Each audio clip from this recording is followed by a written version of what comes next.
patching through and come back to you guys.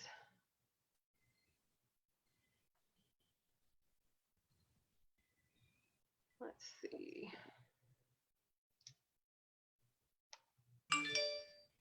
Yep, there it is. Excellent. Come back. Now you should see on your screen, I think it should say streaming on Facebook or Facebook Live or something. Do you see it? Does everybody see that now? No, I got nothing, but that doesn't matter. Okay. I saw it. You saw it. Okay.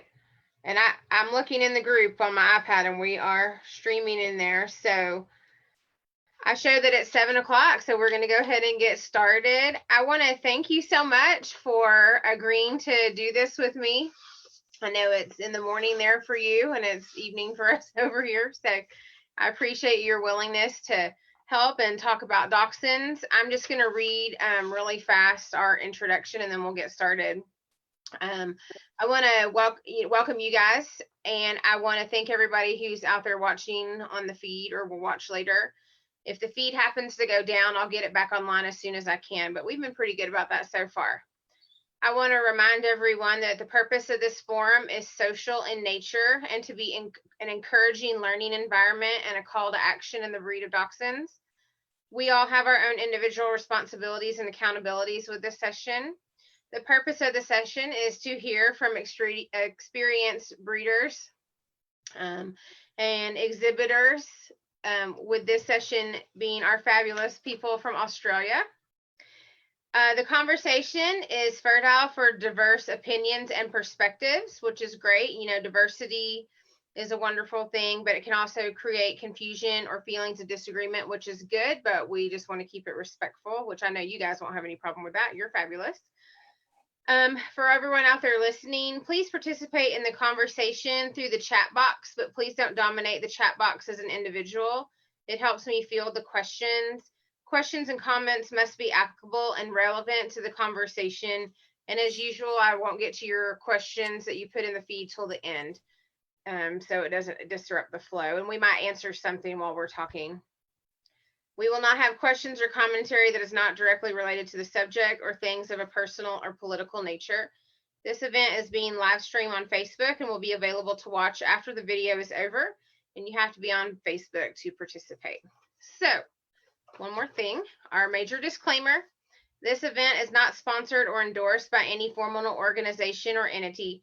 While we invite judges or other authorities, this should not be deemed as an official education event, nor should it be interpreted as authoritarian content. So after all of that, blah, blah, blah, let's go ahead and get started. Thank you so much. I really enjoyed our chat the other day, so I'm really looking forward to this. So why don't we go around and introduce yourself, give us some information about yourself. And like I said, you know, use this time really to take as much time as you want and need and try to answer, besides your name, your kennel name, what you breed, how long have you been in, if you judge, and some things like that. So Judy, why don't we start with you? Okay, thank you for having me, Lexa. It's a pleasure to be here. My name is Judy Poulton and I live in a semi-rural area northwest of Sydney in Australia. With my late husband, Alan, we founded our Laurelton Kennels in 1958 with a pair of boxes that did not end as well as we had hoped because we were very, very young and very inexperienced, so it was quite a disaster. Around the same time, our neighbours 2 doors down were dog people and they had a litter of basset hounds at the time with their mummy in the house, and they were off at a dog show and their house caught on fire. And we could see the smoke and flames coming from our place. So Alan raced down, broke into the house, rescued the mummy and the babies. And as a reward, we were given one of the bitch puppies. And as it turned out, she happened to be the pick of the litter, which was very fortuitous for us. The breed was in its infancy in Australia. So we were very, very lucky to embark as breeders and exhibitors on a breed with a very, very well-bred foundation bitch. We successfully bred Basset hounds for 35 years, jointly importing 2 beautiful bitches from the Fredwell Kennel in the UK. In 1989, Rhonda Burge Phillips, who was very well known in the dog world here for her poodle and Dachshund kennel under the Lohengrin prefix, invited us to co-own a shaded red Dachshund long-hair male followed by a red bitch. During this time, Alan was contracted to judge some hound breeds and the group at Ventura County in California. Rhonda's brief for us was to see if we could find a long-haired male and check out any progeny that he had, just in case it would be of benefit to us here in Australia. Alan didn't judge Dachshunds that day, so when he judged other hound breeds, so when the group came in with the outstanding young long-haired variety winner, I could not believe my eyes. I nearly fell off my seat, and I was hoping that he, as the judge, would find him as well as I did. Thankfully he did, and he awarded him Group 1, his very first Group 1 in the United States. Later we found out that this young dog, shown by Barbara Powers, was champion Burmagh Shoney of Boondocks. At Beverly Hills Kennel Club the next day, he won the variety again and another group placing. We travelled across country to Knickerbocker, where once again he won the variety, and then Westminster the following weekend, where he won the variety and a group placing handled by the wonderful Michael Zolo.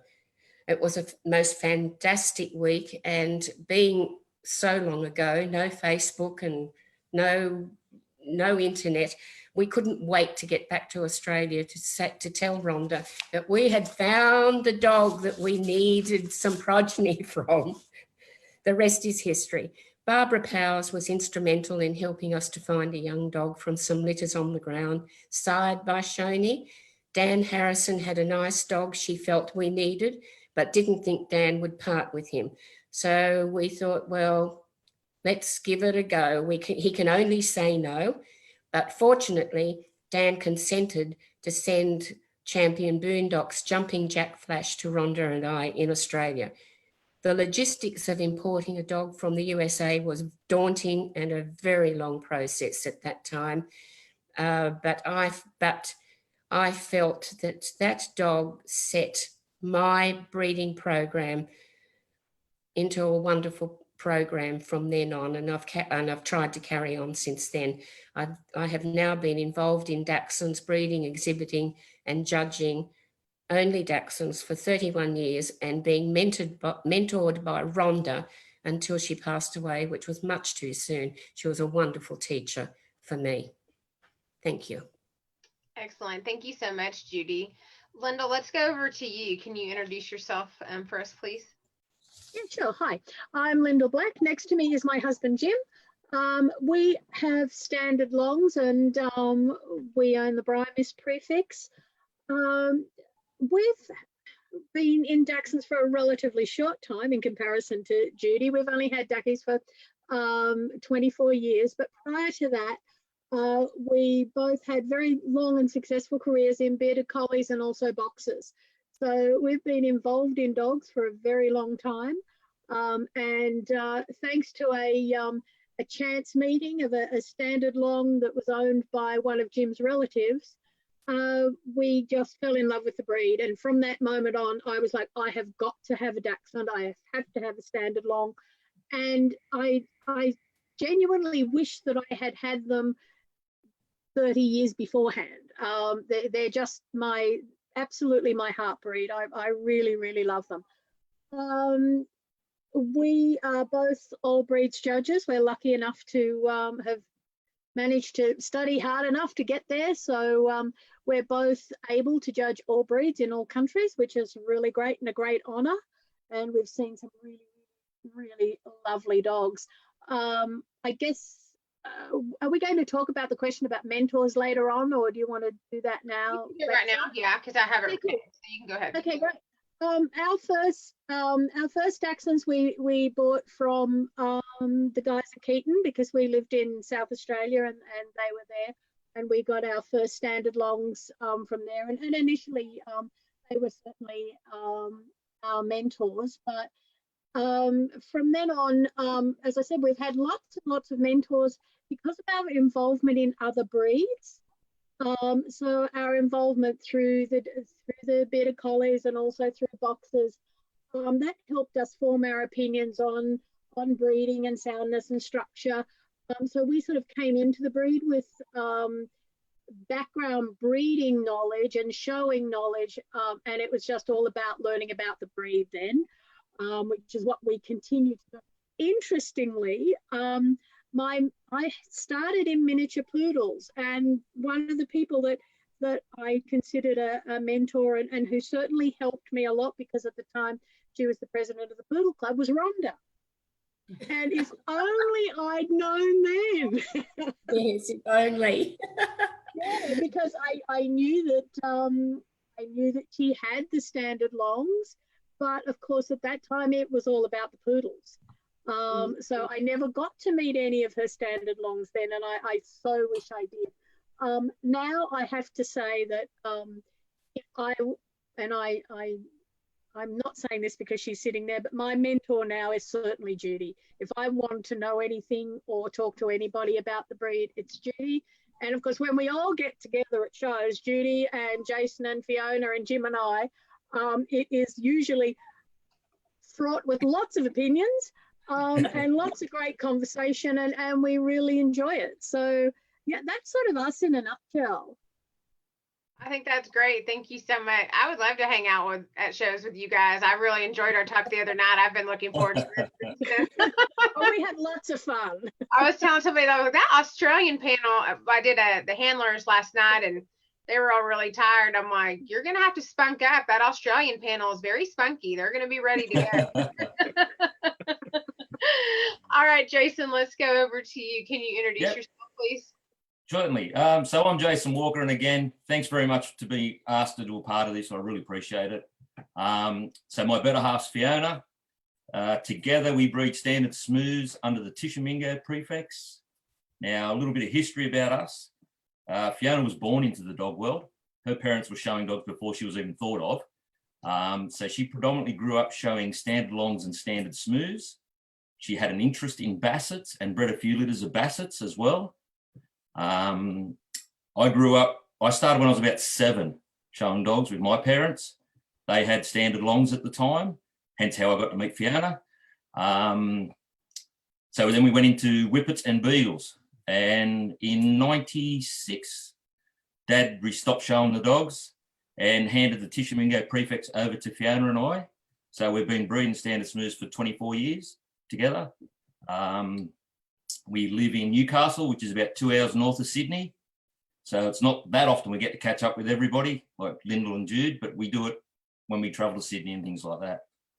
So yeah, so that's basically us in a nutshell. Excellent. Well, since you both of you really kind of grew up in dogs, who would you consider your mentors?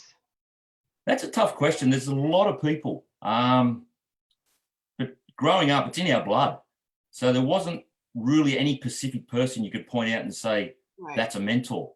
But somebody I do want to touch base about is about 20 years ago, we got to meet a woman called Jackie Neal of Lane Kennels, and who had been around a very long time. And not that I would say she's a mentor, but she's a person I could pick up the phone, ask anything. She knows dogs of old, she knows pedigrees, and we can have a healthy, open discussion and just talk dogs. Excellent. So, yeah. Excellent. Thank you, guys. Let's go on to our next question is, who do you most admire in the breed, living or deceased? And this can be a person. It can, someone else interpret it as a dog. So it's however you want to answer that question. So who do you most admire in the breed? Well, can I go way back in history? Uh-huh. I mean, I do go way back in history anyway, with my age, but I did make some notes here. I'm fascinated. I love Dachshund history, And there have been some many great Dachshund breeders over the time that I have really looked up to. But history-wise, the kennel that stands out to me, and I am totally fascinated by, is the Marion Luss Standard Smooths of Joseph and Maria Mera. If ever one wanted a lesson in skillful breeding, it would have to be with the Meras. The combination of the best American and German lines became a trademark of their bloodline.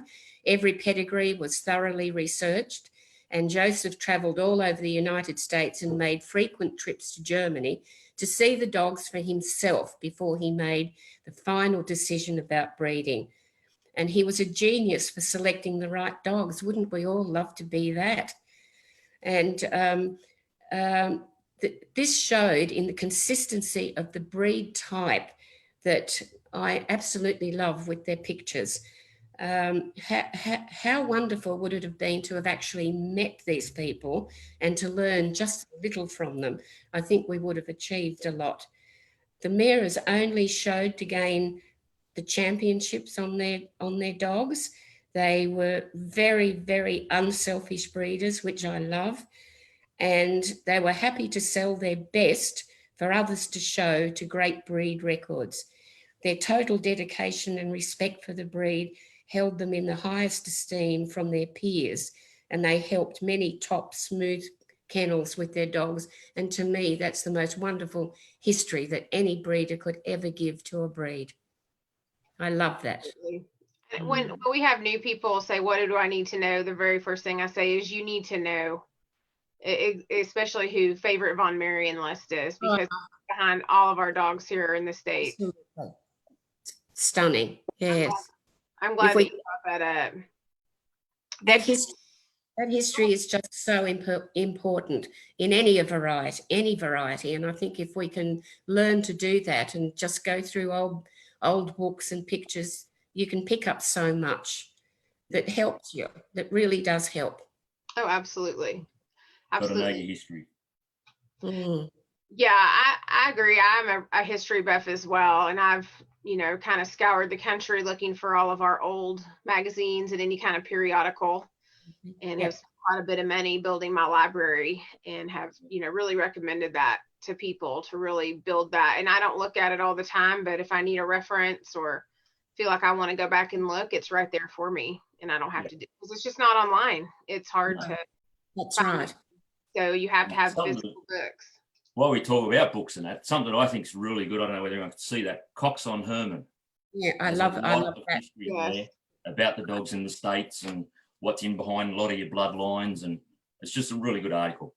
I love that book. That's one of my favorites as well that I recommend to people. So I'm glad that I'm glad. Wonderful. Let's go over to you, Lyndall. Who do you most admire in their breed? It's really interesting. I think you're right. We have to be mindful of the history and where our dogs came from for all sorts of reasons. Firstly, out of respect for the people that brought the breed to where it is today, but also the influence they had on the make, the shape, the health of the dogs. But I think also when you talk about it being people you admire in the breed, I think that it's also built from your experience and the people that you know and have and hopefully continue to have contact with. So mine's a little bit more recent, while recognizing the people and the dogs of the past. So I'd have to start off certainly with Rhonda and Judy, just for both of your abilities to recognize really great dogs, bring them to the country and start the breed here, and give Standard Long such a solid start in this country. And I think for that, both Judy and Rhonda deserve a huge amount of respect for anyone that's ever bred or shown a Standard Long in this country. Thank you. That's very nice of you to say so. Rhonda was Believe it. It was very hard-nosed, as you know. She was a strong personality, and if she took you under her wing, you knew that maybe you were worthy of something. She was a very strong person. Lovely As lady. as you know, also, Jason, you remember Yeah. Rhonda. Yeah, tough. I remember showing against Rhonda. Absolutely. But Yeah. also, I guess in the US, in the UK, again, I think about people who have had not just had a good dog or been reasonable breeders. We sort of look at people that have had longevity. People like Cindy Dare from Darsham's, or Fran Mitchell with Bronya, or Margaret Swan. People who bred some wonderful dogs, but not just a couple of them.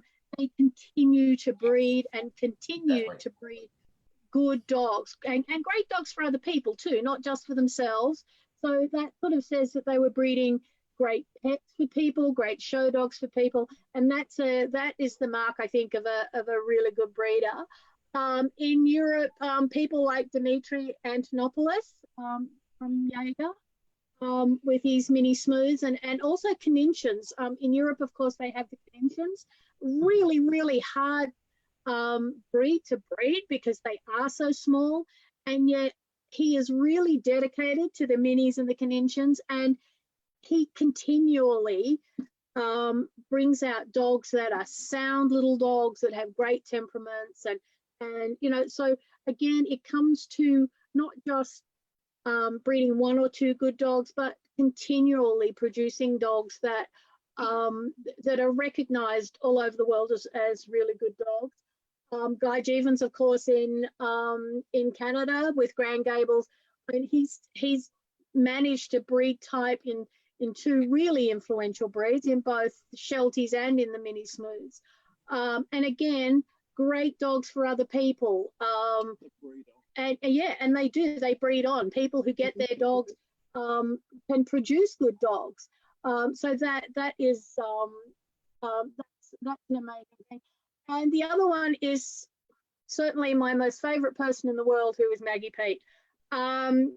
Maggie's love for the breed and sheer commitment and determination to breed healthy, happy dogs, whether they're show dogs or pets, is absolutely amazing. So they're probably the people we look up to the most. Excellent. That was wonderful. Thank you, Lyndall. Jason, what about you? Who do you admire in the breed? Yeah, it's really hard to pinpoint any particular person because, like, down under, we've had so many good breeders of the past. And there's been, you go back through the books, okay, it's before my time, but you see photos of these dogs and they've really excelled.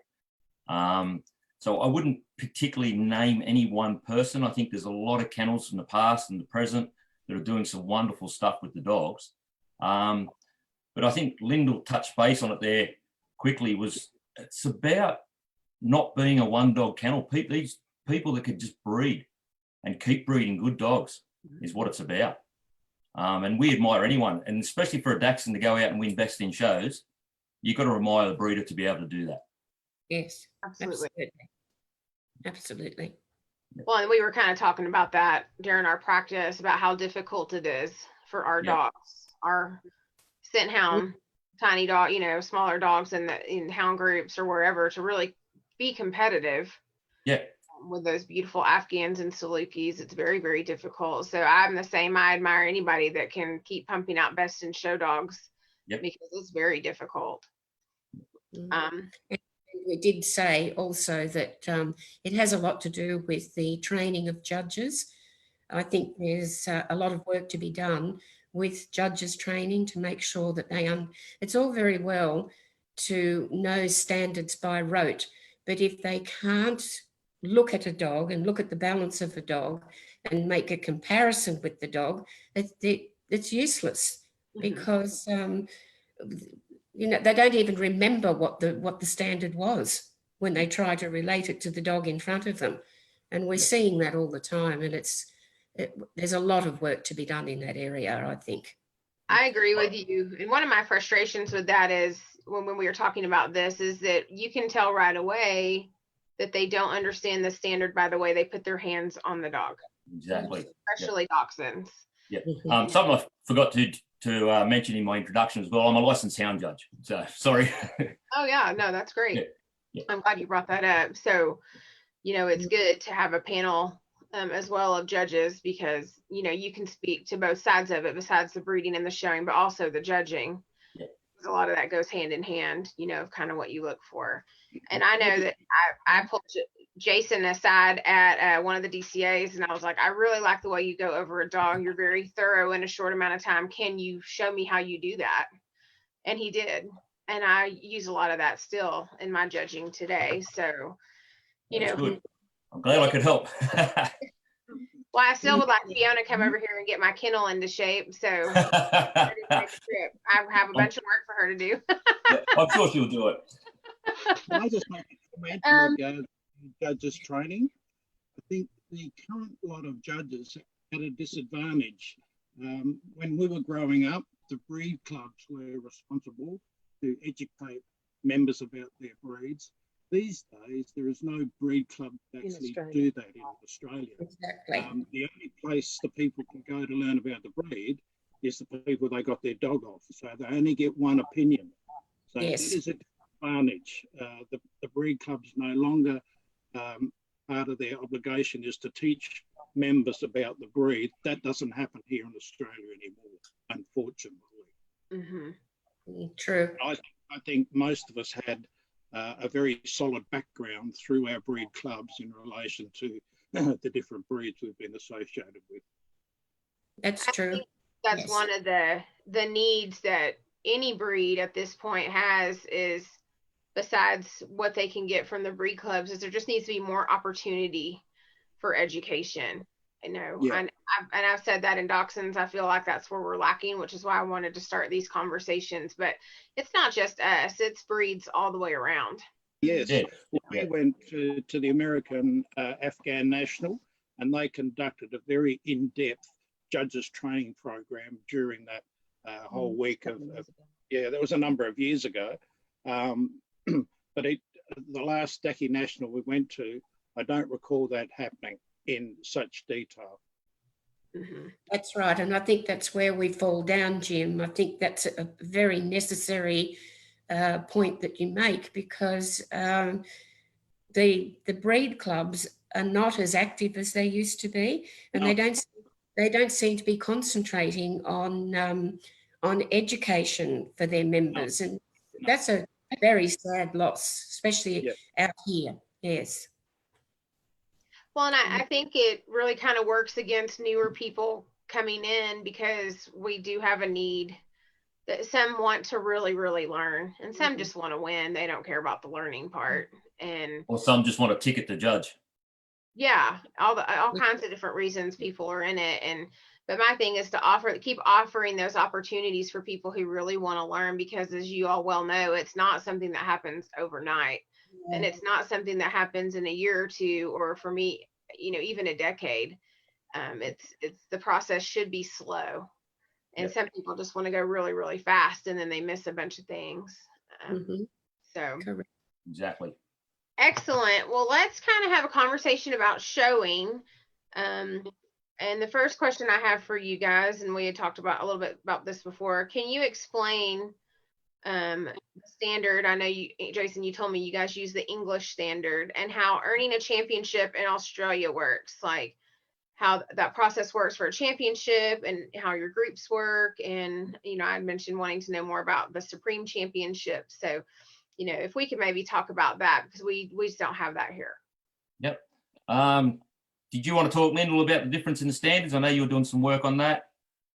Well, I've been looking at it a bit recently, primarily because there's basically three lots of standards. There's the UK Kennel Club, which is the standards that we use. There's the American Kennel Club standard, which is ours and yours are really quite similar. Some of the wording is slightly different. The intent is pretty much but the the same. intent of the breed is pretty much the same. And then there's the FCI standards. Now, I'm generalising here, because obviously you've got Canadian, Canadian Kennel Club, have a set their own set of standards. But there again, the intent is very similar to the UK and the US standards. So the breed, the intent of the breed is very similar in those three continents. Where it's different is the FCI, and of course FCI is the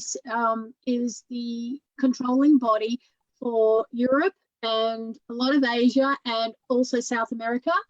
And so there's going to be times where we're all going to be judged by FCI judges. We're getting more and more of them here. The interesting thing about the FCI standard is that they have actually, they're changing the shape of the dog. For us, we all want a dog that's a long-bodied, low dog, conical-shaped head, reasonable length of neck, short legs, and a tail straight off the back. Now, the new the changes that have been made to the FCI standard, which is primarily being driven by health concerns, is considerably changing the breed as we know it. They want a dog now that is, instead of being twice as long as he is high, they're now asking for a dog that is 1.7 to 1.8. That is considerably shortening the dog. They're also asking for a breed that is 1/3 of its height is its forelegs are 1/3 the height of the dog. Again, it's taking the dog further off the ground. So it is absolutely changing the shape of the dog as we know it. And it's also taken the emphasis off prosternum, and even though they call for it, they've sort of hidden it a little bit, if you know what I mean. You know, like it's not as important as it used to be. So they are changing the shape of the dog somewhat, making them a little bit more like just a little like a terrier-shaped dog, which is a little bit disappointing. The main issue, of course, is the fact that it means that when we're all judged by European judges, a lot of the FCI judges who don't judge out of Europe are very, very harsh on our dogs when they see them, because they go, they are, you know, they're the wrong shape, they're too big, they're too small, they're not the right color. Rather than looking at our standard or the English standard or the AKC standard before they judge and go, okay, I am looking for a dog that is more, I'm going to call traditional style Dachshund, than the sort of dog that they want now, which is shorter and higher off the ground. So I think we're lucky in that in England, America, and the UK, that our breed is still the same dog. You know, we're still looking for a dog with this beautiful conical shaped head. We call it conical, you guys call for tapering, but basically it means, you know, we're looking for the same shape in the head. We want a reasonable body, and, you know, a little dog that can do the job that they were bred to do, which is really, really important. So I guess, we're trying desperately hard to breed dogs to our standard, and I know the three people you've got here definitely do. But the more we get European judges, it'll be interesting to see the influence that that's going to have on some of the people who may not have as much history in the breed, the people that sort of breed to win. Exactly. True. I'll get off my soapbox now. Well, do you find that people are importing into Australia a lot of the European dogs? We have seen more European dogs being imported into the United States in the last few years. No, I don't think we have. No, we're not getting numbers like that. No. Most of the imports are either English or American. Yeah. I can only recall many long. Oh yeah. Many were. Yeah. No, there's been a couple, but not very many. Yeah. It's harder to bring. It's harder for us to bring dogs from Europe. England and America now is not too difficult. In fact, it's relatively easy. But Europe still has a lot of issues bringing dogs in. So people just, if the default position is America and England if we can. Yeah. Yeah, I was just curious because you can definitely tell when something has been imported here from Europe or, even off the Asia continent somewhere. They're just that what you said, a different type, totally different looking. I mean, Yeah. people have integrated them into their breeding programs quite well, but it's really interesting to see how that works because they are so different than what we look for here. So I think sometimes they have a harder time winning or getting finished. Not always. Um, Exactly. Yeah. So to carry on with our shows out here, to get an Australian champion, you need 100 points to become a champion. To become a grand champion, you need 1,000 points. mhm. To become a supreme champion, you need to have had your thousand. Like you get your champion first, then go to a grand, then get the supreme. You need 3 all breeds best in shows under 3 different judges, or 10 group first under 10 different judges. And the maximum amount of points that you can win at a show is 25.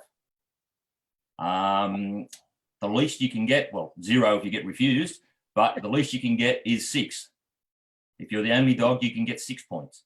And you'll get 1 point for every other dog in your breed that you beat, Okay. excluding babies. I think I've put that across right. Yes. Yep. So how, if it's excluding babies, how does that work? Are your puppy classes different than? Yes. Yeah. Well, you don't. Yeah, you don't have the baby puppy classes 3 to 6. No, No, we not. Yeah, So so it's we not- have baby puppy class, which is 3 to 6 months, which cannot compete for points. that's correct. Yeah, we have those separate, so it's a different part of the show, and it's 4 to 6 months. But they cannot compete for points, but they can compete for a puppy achievement certificate, something Yep. relatively new in the last 2-3 years. Yep. I didn't know anything about it till those certificates happened to show up in the mail. Like, but I do know, in some other places, their puppy classes are a little bit different. Yeah, and the other thing is out here compared to America is our champions will compete against our 7-month-old dogs. The Okay. champions are in the classes. We don't split out best of breed. Uh-huh. So we just have classes. So our classes are aged pretty much the same as yours. We've got puppies, which is babies, which are 3 to 6 months. Puppies 6 to 12. Mine are 6 to 9. Puppies 6 to 12. Junior 12 to 18. Intermediate 18 to 3. Yep. So, and you can show in any of those classes with a champion if your dog fits within that age class. So our champions can compete all the way through. So if you get a puppy that is really lovely, that titles as a puppy, it can still be shown against the adults all the way through. So that's probably the biggest difference. Whether it's a good difference or not, again, it's one of those things where it's open to the conversation. I personally, I'd like to see a best of breed class, but I can see the disadvantages of it within our system, because it would be in reality, dogs that are vying for a title are really vying for how well they conform to that standard, not necessarily whether or not they can beat another champion. So it's an interesting fireside chat that we have a lot here about what's the better system.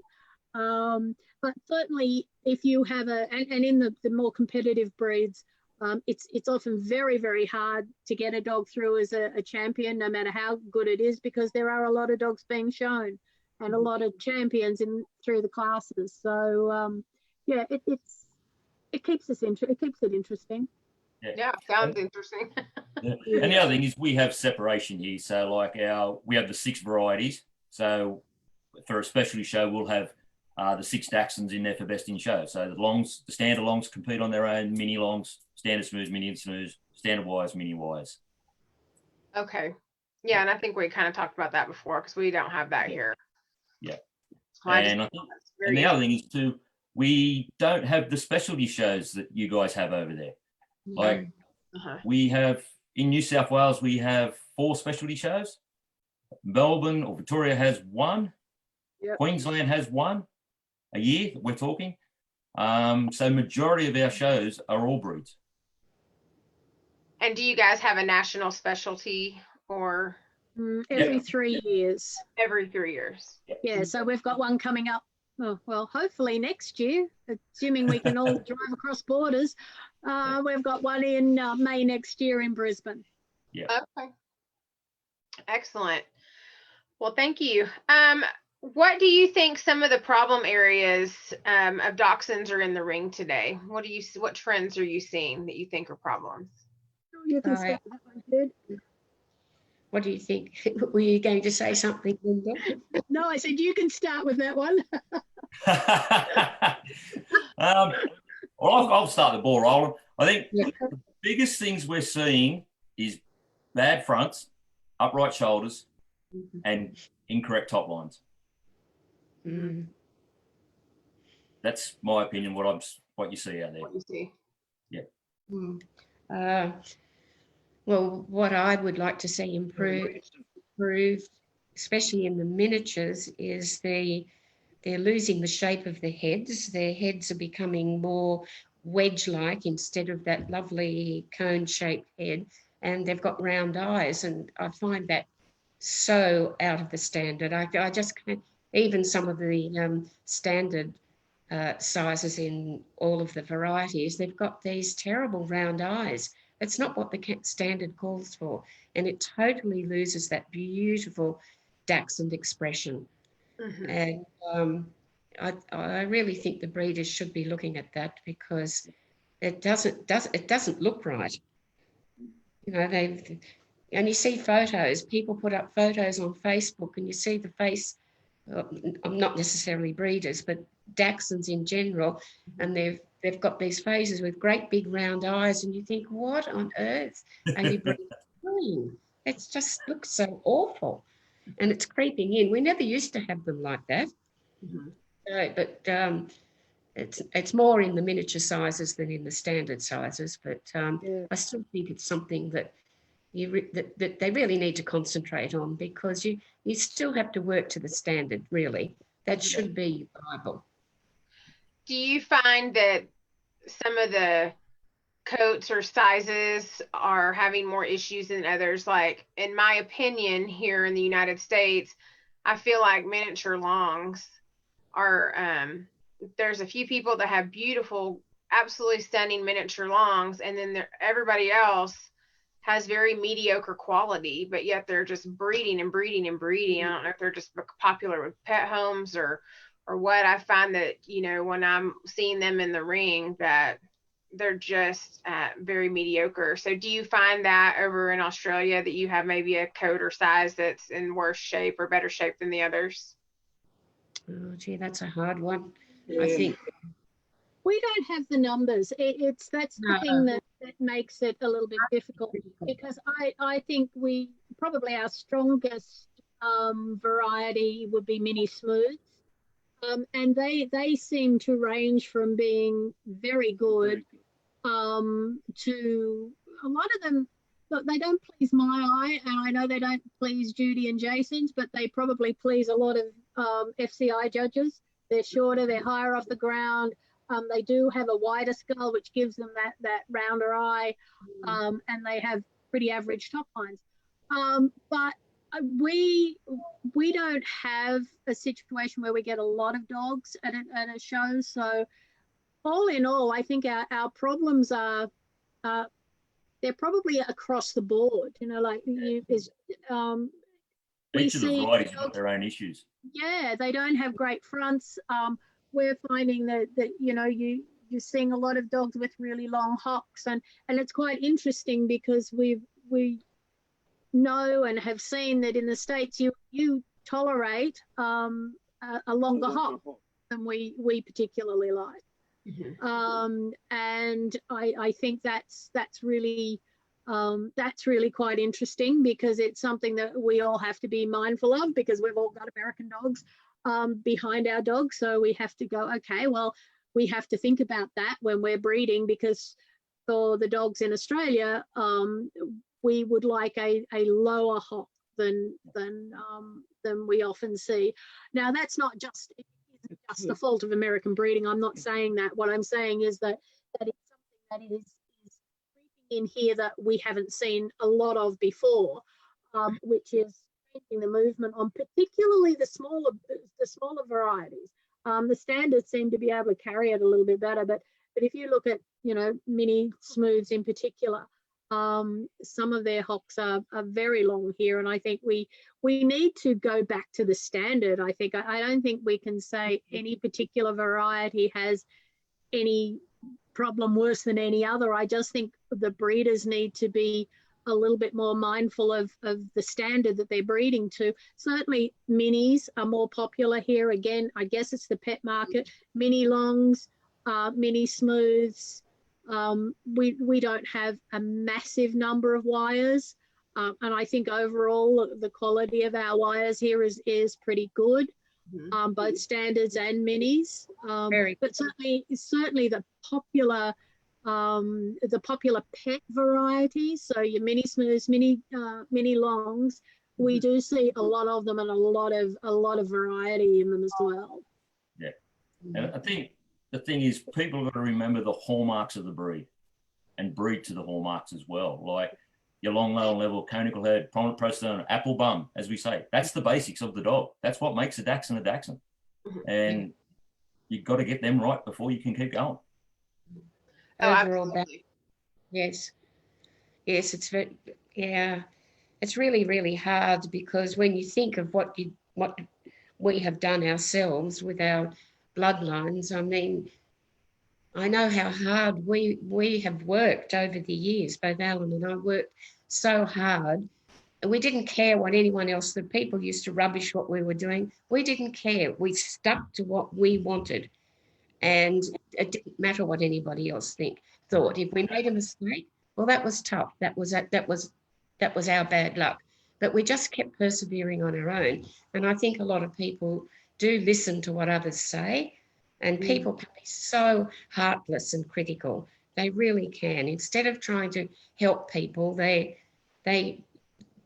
live in a world of resentment of others' success. And to me, instead of applauding what other people can do and seeing a really good job and congratulating them on being able to have a lovely dog, why can't we be open and say that? Why do we have to constantly be finding the fault with the dog? It's so unfair. And it's unfair to young people coming through who have nice little dog and they want to continue, they'd like to breed, but they find it hard to find a mentor to help them. Nobody wants to help them. Absolutely. And I think that's a shame as well. Yeah, we have a lot of new people that are really struggling with that. And I'm hoping to put together a panel just about mentorship, because it's very important and it's very frustrating. And I've said that I feel like when you're brand new, you do learn the faults first, because that's what people talk about and it's the easiest to learn. But at some point, you have to be able to move over into the virtues in the entire dog and see the positives, and not sit there ringside and just be a fault judge and tear apart those dogs. You know, you have to look at what overall the virtues are, because they're beautiful dogs that people are just tearing apart because they're a competitor or, you know, something. Virtues have to outweigh the faults when you trying to learn. You know, you have to be mindful of what they are and try and learn how you can make it better. But, you know, for goodness sake, the criticism is just ridiculous. It never used to be that bad. I'm just so glad that I had a strong mentor, as you know, Jason, how strong Rhonda was. And if she didn't, she used to say exactly what she felt. And she was an open book. So you had to learn in a hurry. But she helped you understand what problems were. And that's what a mentor should be. But I think we're finding that we're lacking in that respect, the mentors, don't you think, Lyndall? Yeah, I think it is. but I think it's a function of society as we know it.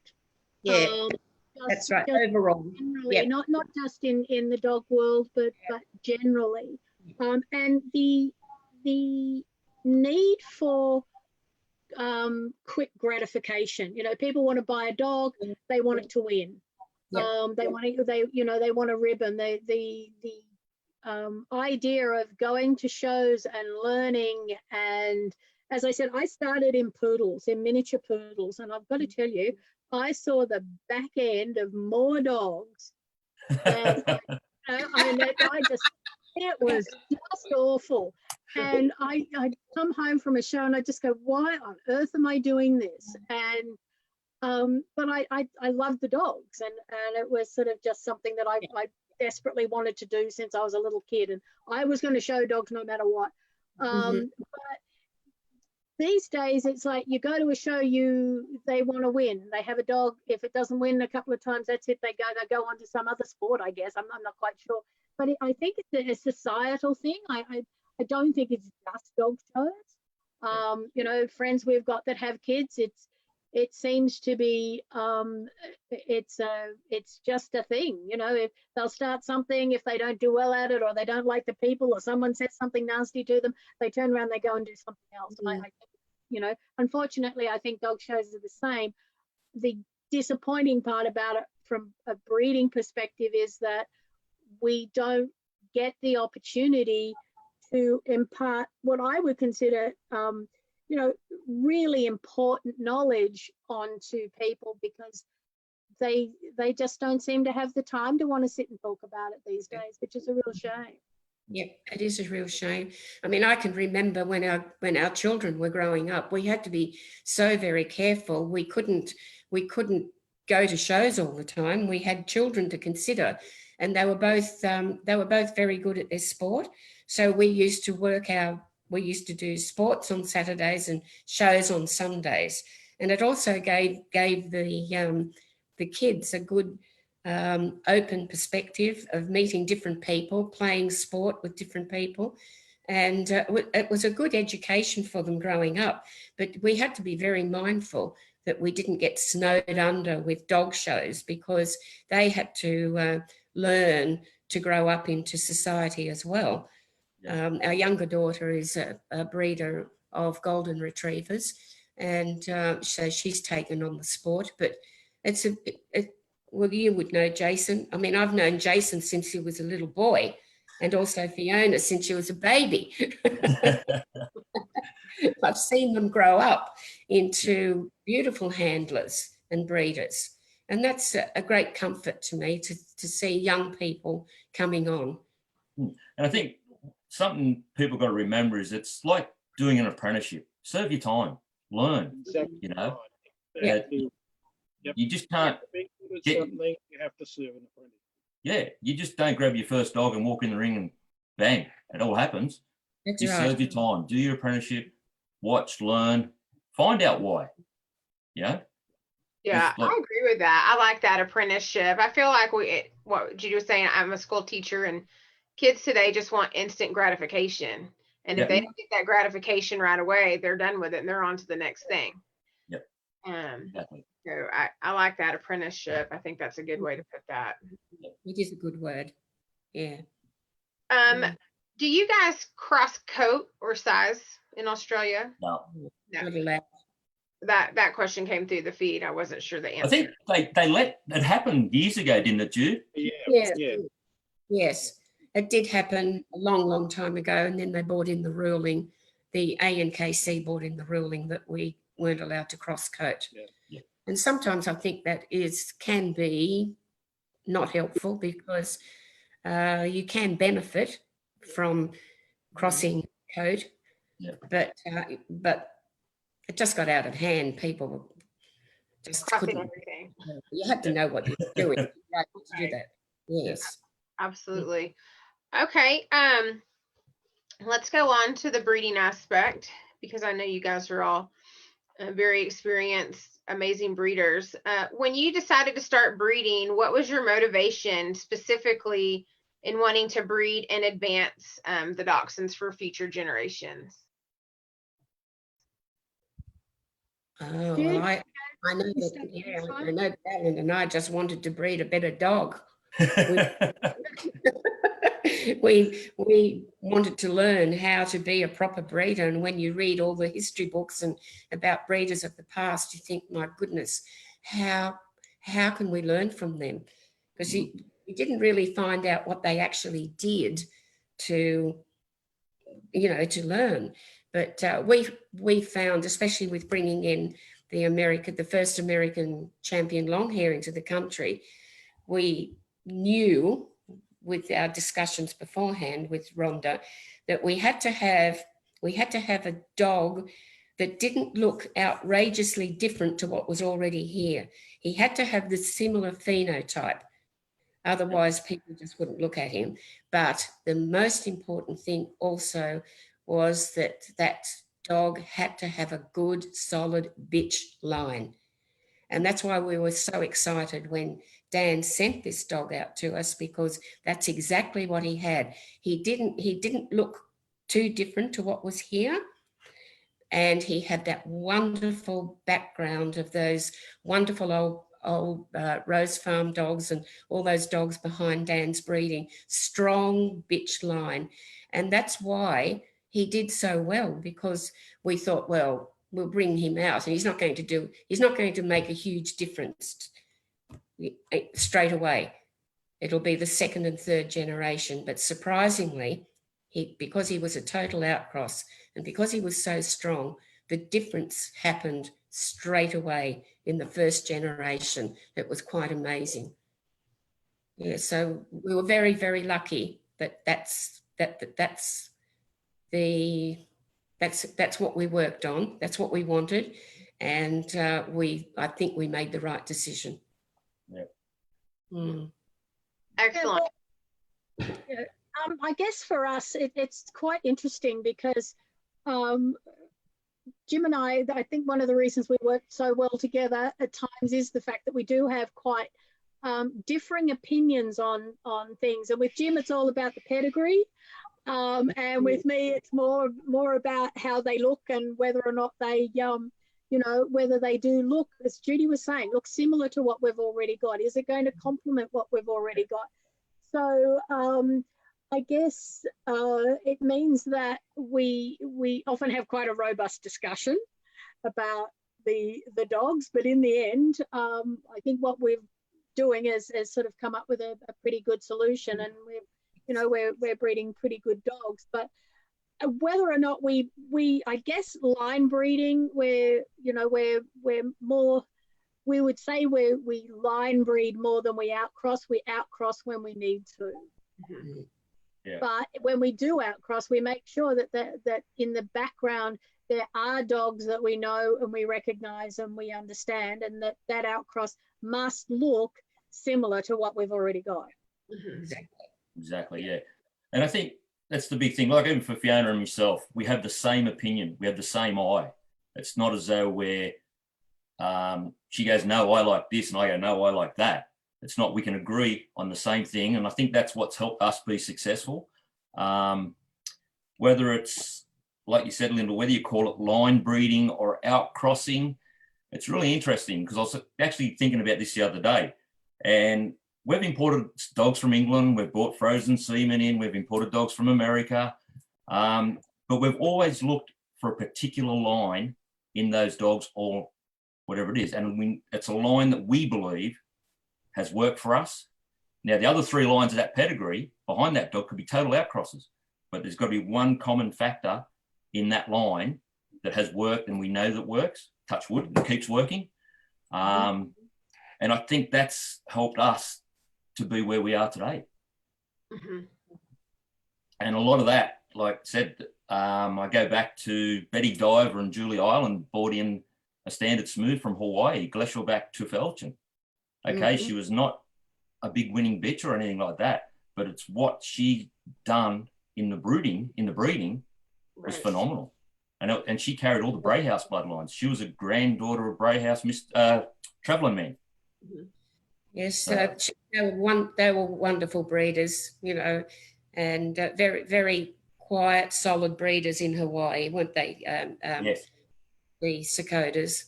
I have great admiration for them because they're just quiet achievers. They worked hard, they chose the right bloodlines, and they bred some beautiful wires, smooths, and longs. Yeah.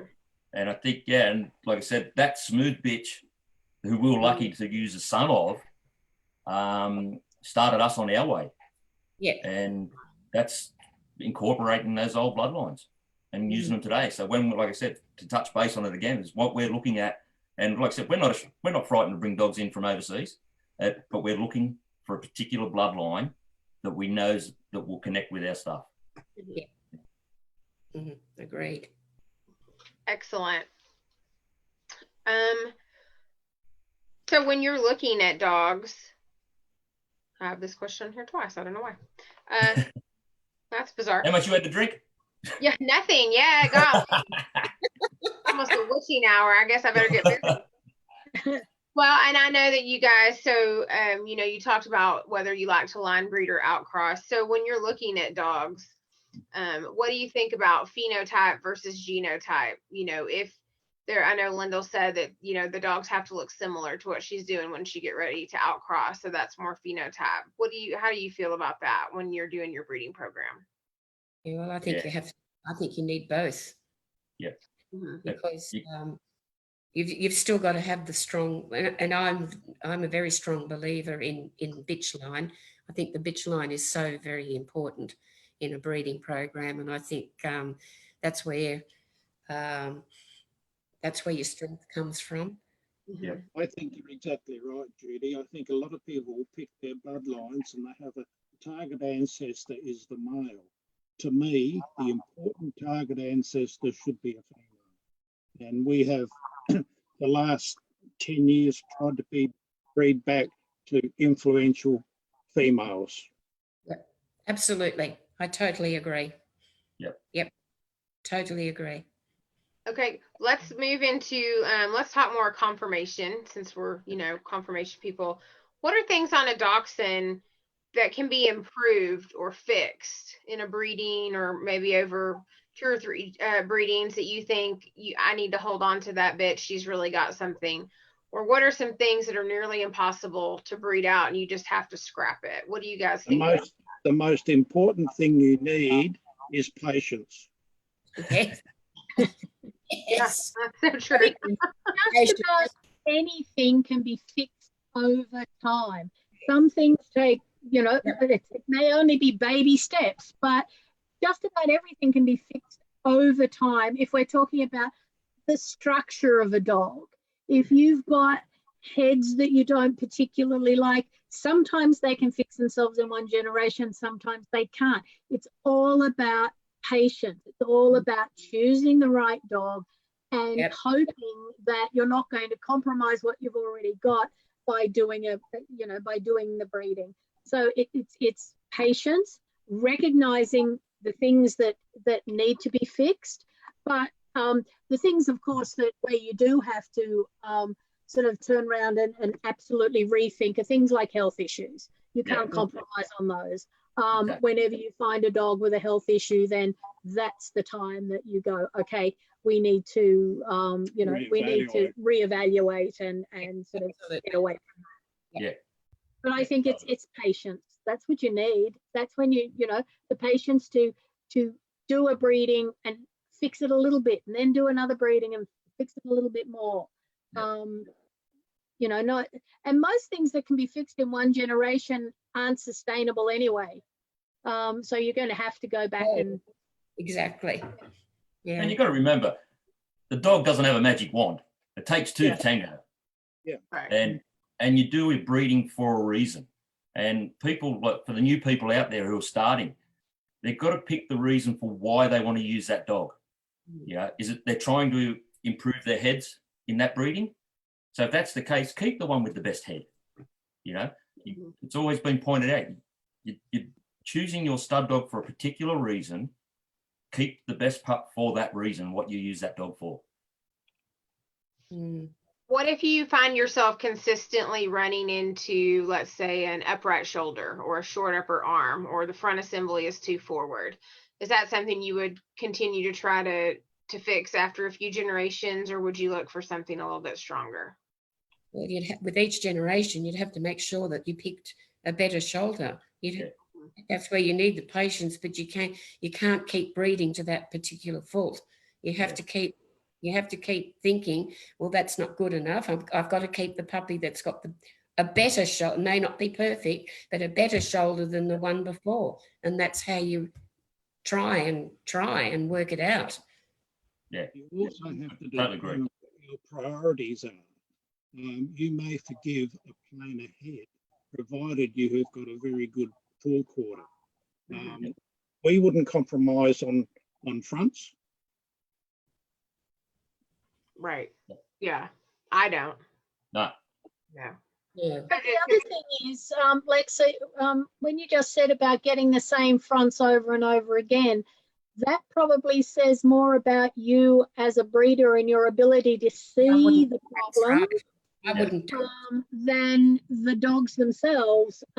You've got to be your own harshest critic. And just because you may want to breed you might get only one bitch and you were breeding for a bitch and you get this bitch, she's still got the same front, but you keep her anyway because you love her, or because she's the color you want, or she's by your favorite dog or whatever. And so you're sort of the one that is perpetuating that by keeping that dog, rather than, as Judy said, look at it and go, you know what, if I want to improve, I have to keep the dog puppy, even though the bitch puppy is the only bitch and, she's lovely, but he has the better forequarter. I'll keep this dog and hopefully use him to a bitch and get better forequarters, rather than keeping the bitch that has the problem that you've already got just because she was the only one in the litter, or for whatever reason you decided to love her. It has to be an improvement in every litter. The worst decisions we make are the emotional ones. And nobody has been Oh, I know. I know. One of the reasons that Linda and I do puppy evaluation, it takes the emotion out of making a decision. Mm-hmm. Well, I think that's a pitfall a lot of new people fall into, is they do get very emotionally attached, or they can't handle the criticism. It's human nature. Yeah. Let's be honest, dog breeding's not easy. No, it's not. No, it's not the exact science by any stretch of the imagination. Because if it was, we'd all have the perfect dog, and then we'd have no dog shows because there'd be no point. Right. They're all perfect.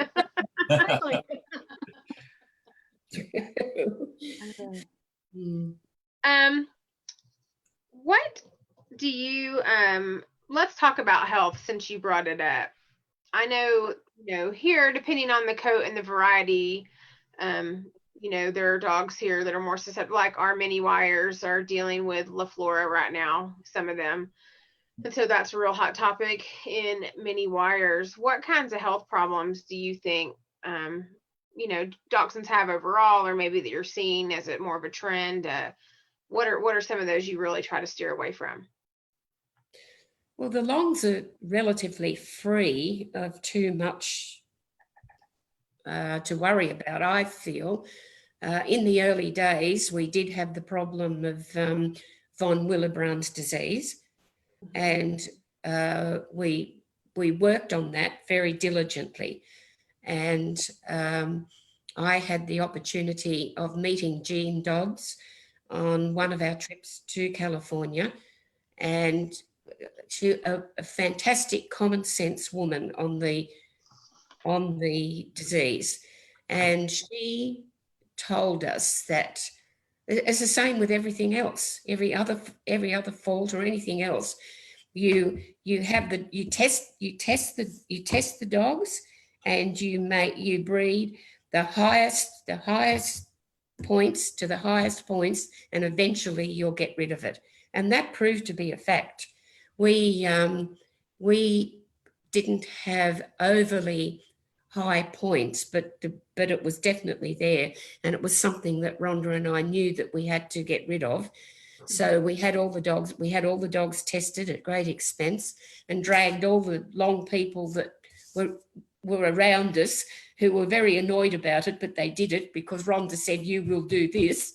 And we had them all tested, and we had the certificates with the measurements on it, and that's exactly what we did. The lowest, anything that was low, we didn't breed from. I mean, and I have to say that my heart dog, my beautiful multiple best in show winning dog, Laurelton Indiana Joe, was the most beautiful long hair, one of the best dogs that I have bred, and he only measured 46% on his VWD measurement. And Alan and I made a concerted decision that that dog would be out of the breeding program. It absolutely broke my heart. And he was a Boondock Ziggurat son. And I thought I'd never get over that, because he was such a beautiful dog, and I really wanted to see what he could produce, but there was no way that we were going to take that risk. Right. And, it was a huge thing to do, and I think a lot of people just, as you say, emotion probably comes into it, and people say, oh, you know, even now I think, what would have happened had we used him? What could have happened? But it wasn't worth the risk. We were selling puppies to people as pets. Yeah. And there's no way that you could have people coming back to you and saying, look, we've got a dog. He's stubbed his toe and he's nearly bled out and blah, blah. We just could not risk that. And that was a huge disappointment. You know, so, and there again, it's amazing to think that he was such a beautiful show dog, multiple specialty best in show winner, and totally could not be bred from. Yeah. And that in itself was quite a disaster for us too, because you think that your top winning dogs should be producers, but it was very sad. It was a very sad time for us, actually. Mm. Those decisions are always so heartbreaking. But They are. Lyndall or Jason, do you guys have anything you want to talk about with health? Yeah, I think from our perspective, and this might hit a sore point with a few people or a lot of breeders, is the IVDD. It's in all varieties. We back X-ray, Fiona and myself, we back X-ray our dogs. Again, I know everyone's got a different opinion on it, but that's something that we believe in and we're doing. Over the years, we've had 6 dogs go down. And you talk about when do you stop a line? Well, we stopped that line. Full stop. Yes. All 6 were related, and we culled that line straight up. Went not breeding from them at all. So yeah, so we back X-ray. Touch wood, it's pointing us in the right direction. And yeah, to me, I think that's one of the biggest issues across all varieties of Dachshunds. Yeah, I agree. And I always tell my puppy people when we talk about it, because one of the first things I ask about is back issues. And I, you know, tell them my statistics, but also say, you know, this is a long, low breed and sometimes accidents happen. But, you know, if there is a problem over and over, I do the same thing. You have to call them from the line. You know, we totally agree with Jason. In fact, Jason and I were talking about this the other day. We've recently moved up to New South Wales, closer to both Jason and Judy, so it's good. But we're now looking for a vet that can do some back X-rays for us. We've done them certainly not as consistently as Jason and Fiona have, because as Judy said, we're really lucky here with the standard longs. They seem to be pretty free from any of the major health issues here. Touch wood, we've never had a dog go down, but I recognise the fact that it's something we should all really be looking at. So we're going to resume our back X-ray now that we're settled where we are now, and we'll start doing it again. So do you guys do that right there in Australia, or do you have to send them out? I know there's 1 or 2 people here in the States that back X-ray and they have to send it over somewhere in Europe. Yeah, so what happened was at the time there was nobody in Australia accredited to read or score the X-rays.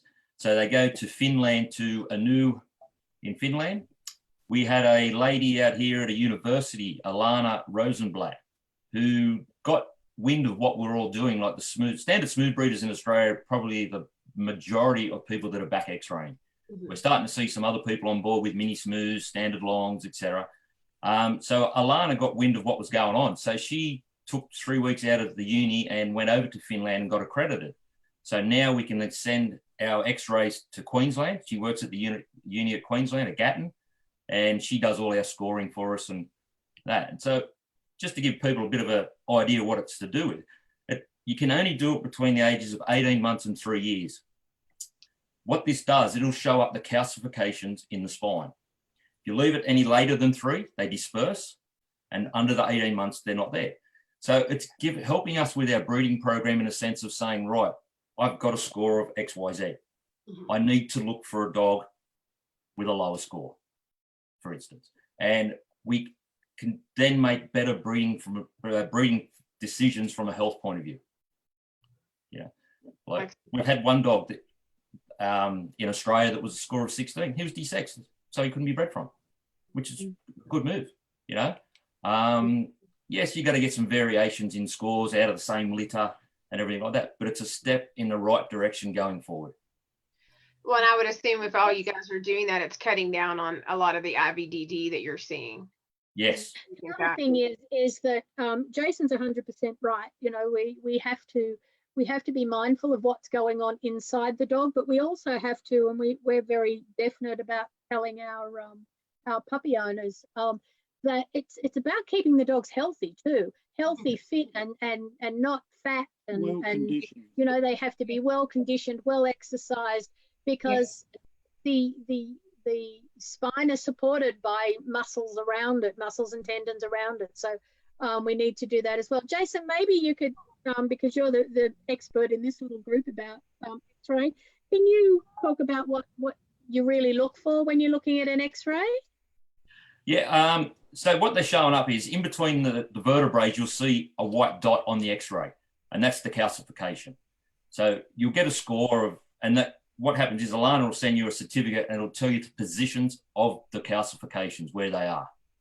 So then you can say, right, okay, if they're up in the rib cage area, not brilliant, but at least it's well supported. You know you're not going to go down in the back in the rib cage.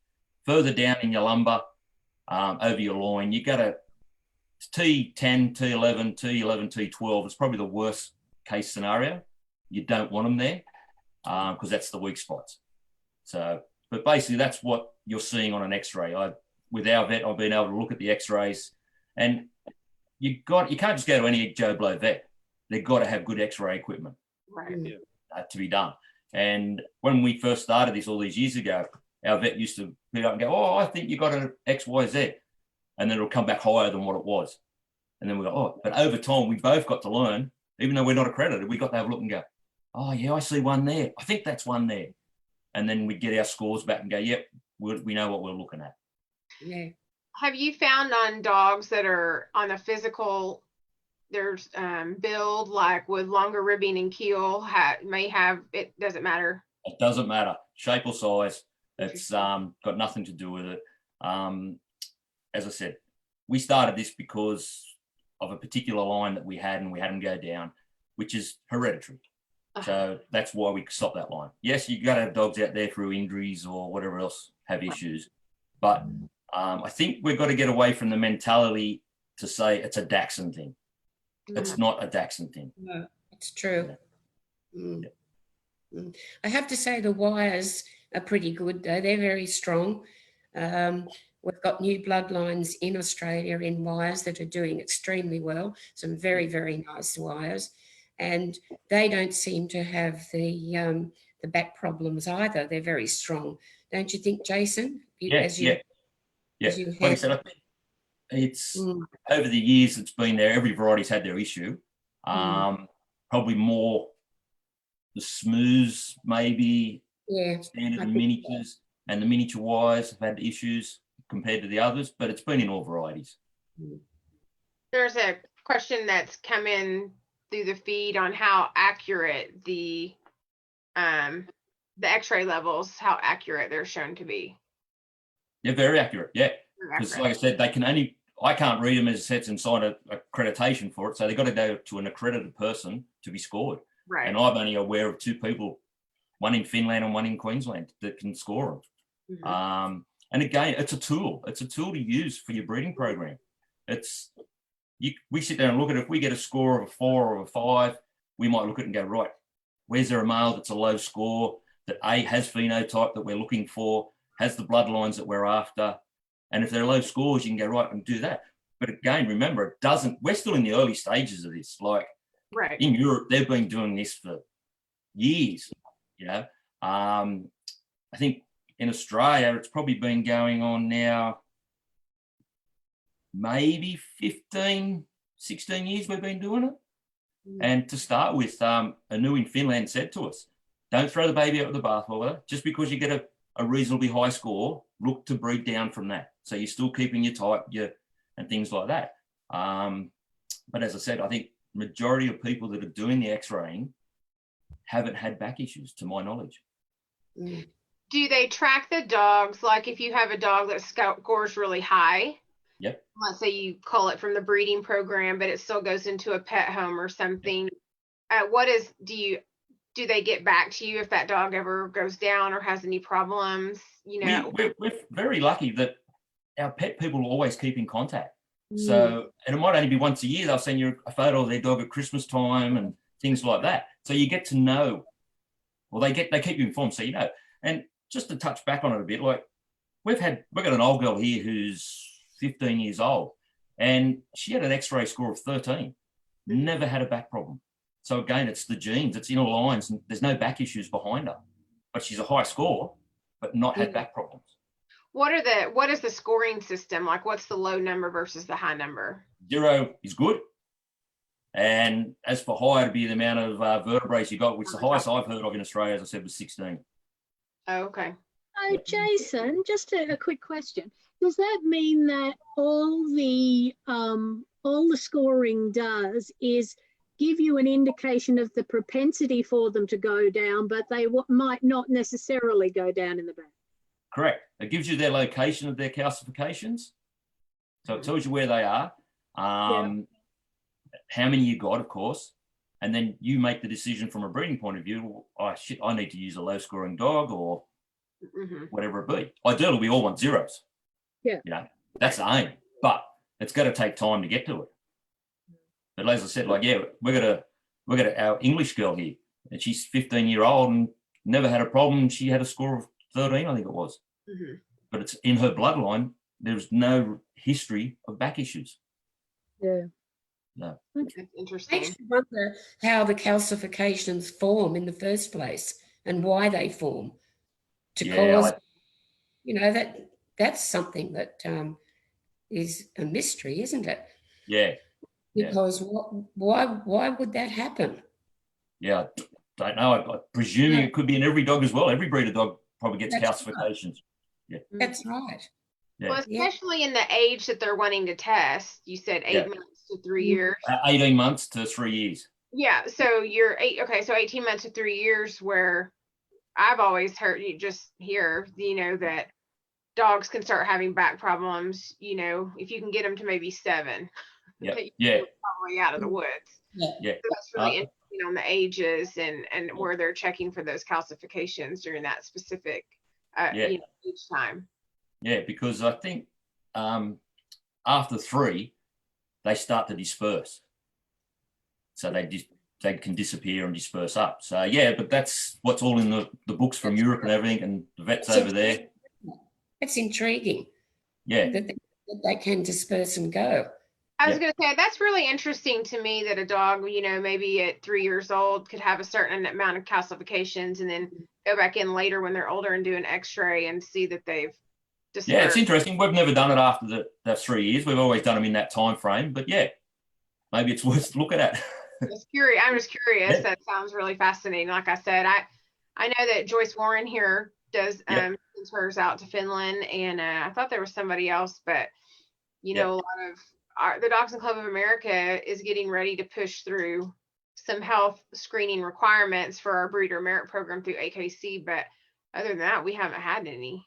Yeah, So. and I know Ian Seath, when he come out and judged one of our shows, he's Standard Wires in England, chairman of the health committee over there.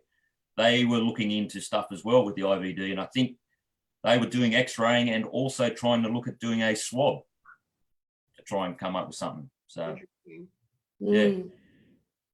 Yeah, it seems there's still a lot of work to be done. Oh, it is. It's early days, as I said, and it's something that you've got to either be passionate about, and it's not. Maybe some people don't agree with it. Well, that's their opinion. That's fine. You know, Right. we have Fiona and I have our opinion on it, and we're doing what we believe is working for us, and to do our bit to try and better the health of the breed. Well, the amazing story I had a young wire-haired bitch, and one night she was just over 2 years old, and one of the longs had gotten into the crate with her, and she was pushed to the back and went to sleep, and the long dog went to sleep on top of her. Well, in the morning, the long dog came out, and she couldn't move. She was totally paralyzed in the back legs. So we absolutely panicked, raced her down to the vet, and what had happened, it had the nerves in her back had been totally paralyzed just with the strength of the dog that was lying on her. But she was down for 6 weeks. I had to carry her in and out, and I thought, oh, well, this is going to be our first effort at IVDD. And we went to the chiropractor, took her to the chiropractor, and he adjusted her back twice a week for the whole time she was down. And in the end, all of a sudden, she got up, she ran around, and she'll be 17 in October. Now we could have had her put down. Yeah. Because I had to carry her out to toilet, and she just could not walk. Yeah. And she was down for 6 weeks. And all of a sudden she popped back up. I mean, I swore by that chiropractor. He was fantastic. But he's now in Melbourne. But he got her back up, and now she'll be 17 in October. With dementia, I might add. Why these dachshunds are just so tough, you know. They unbelievable. Dying and still eat a meal, and other dogs I know, or even big dogs, get sick and they're done. But tough. We thought she'd never walk again, and we'd have to have her put down. But all of a sudden, up she came, and she's been fine ever since. And she had 1 litter. She had 1 litter after that. Yes. Amazing, isn't it, really? Yeah. Isn't that incredible? Mm. Let's move into dachshund temperament. Yep. Because I know that we, with our breed, our fabulous breed, let's talk about, I know that they can be very silly, and they can be serious, and they can be obnoxious, and they can be some, depending on their temperaments, can have less than desirable temperament. So let's kind of, I'd like to hear your opinions on the different kinds of different personalities of our dachshunds with temperaments, and what's a make or break temperament for you? I suppose when you get to a show and one's jumping in and out of your legs as in shit scared, that's God. That's a problem. That's a great way of putting it, Jason. Well, that kind of dog would never come out of Jason's house, because I've seen Fiona snatch up those dogs. No, we've had them.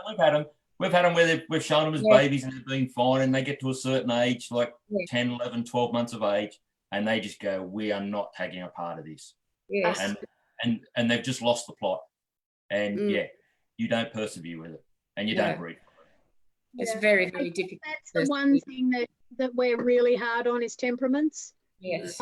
We pride ourselves on having dogs with great, or at least good temperaments that can, because at the end of the day, when you breed a litter, the vast majority of your dogs, well, here anyway, go to pet homes. They don't go to they don't go to show homes where they live a regulated life. They go to pet homes where they're going to encounter all sorts of different things through their lives. So it's really important that they have good, stable temperaments. And I mean, in saying that, we all breed dogs that are, you know, more stable than others. Some are really full on and go at everything at 1,000 miles an hour, and some, you know, aren't quite so happy. But in the main, the one thing that we're very definite about is we won't breed to any dog that doesn't have a good temperament. Yeah.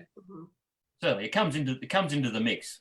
You've got to look at that temperament. But like you said, all in all, I think Dachshunds in Australia are pretty good temperament-wise. You don't see many when you're out there judging. You don't have the issues judging the Dachshunds on the table and having bad temperaments.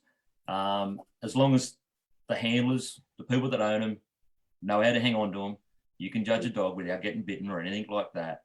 And yeah, most of our dogs go to pet people. So, like I said, we had that one instance where we had a bitch. Yeah, in and out your legs, up your leg, going, I don't want to do this. And you didn't breed from her. She gets pulled from the show ring, nobody gets bred from. Right. You got that. Again, part of the hard calls you got to make when you're breeding dogs. Right. No. Yep. How much do you think dachshund temperament has to do with hereditary, you know, being hereditary versus being environmental? Oh. Well, I think it is hereditary, to be honest, because. But then that particular bitch that I just mentioned that we had, her parents were fine, but it's just at that age, whether something went, at 12 months of age, who knows? Bitches are worse because they're fine up until they have their first season, and then all of a sudden they go over the edge. Yeah. And you keep them for that long. You're showing them as puppies, and they're going really well. Come into season, and the next thing, oh my God, I don't want to do this anymore. I know. Yeah. It is hard. Yeah, look, I think it's a balance of both. We haven't. Bearded collies. Yeah, we had a line of bearded collies that generation after generation, no matter how hard we tried, there would always be at least one puppy that had a really bad temperament. And you'd have to be so careful about who you place them with, you know, preferably in a home with, you know, somebody that wasn't going to do too much, who just wanted to sit on the lounge all day with their dog. Made great companions from that sort of person, but they could never be a family dog because they'd worry about things, and that, I think, probably formed our decisions about temperament. And as Jason said, and Judy said, all in all, you know, Dackies here have pretty good temperaments. You rarely see one that you have to worry about whether it being aggressive or whether it being too shy. And I think that's testament to, you know, the breeders working really hard here on making sure the dogs have good temperaments. Yeah. Yeah. Excellent. Do you guys, like here in the States, our dog, you know, our breed is very versatile, and we have all different kinds of activities besides conformation here, such as field trials or earth dog. You know, people participate in agility, and the super brave ones participate with their dachshunds in obedience, which I think is the most amazing thing I've ever seen. What other kinds of activities do you guys have over there for dachshunds? Well, we have them all. You know, like Dachshunds can compete. There are a couple of Dachshunds I know of personally in Victoria that do obedience. We have Earth Dog here. There's some people who do Earth Dog, not a lot. We've recently started doing nose works. yes, I have to tell you, I love it. It is so much fun, and the dogs just love it because they're doing what they were bred to do. I know you can argue that the Earth Dog does that because they're going down the burrow and all that sort of stuff, but this nose work stuff, it is so much fun because they're actually doing it with you all the time. You're with them all the time. You can praise them all the time, and they just love it. So we're doing that at the moment, but we don't see, like you do in America, where people with show dogs do as many other things with their dogs. Yeah. Here we tend to see they're either obedience people or they're show people. We don't see a lot of variety, which I think is a bit of a shame. And it's one of the reasons why I've sort of been having a bit of fun doing nose works, because you actually don't have to, well, you have to go to a class, but it's not as regimented as making sure you go to your obedience class every week. You can actually do it at home. You can teach the dog a lot at home. And so it sort of helps. It's really great for bonding with your dog, and it's great for them because they're learning something new that they love so much. Yes, I'd love to try that. Oh, we're going to, Jude. I really, that appeals to me. Yeah, we're going to do that. I think it's very popular over here as well. You know, the scent work, and we have a few members in our club that participate, and we have in my local Dachshund club, we have so many people that participate in all the activities, which I think is great. That's not for me, but my particular dogs would like to go to shows and train how to be couch dogs. That's the extent of it. Yes. Yep.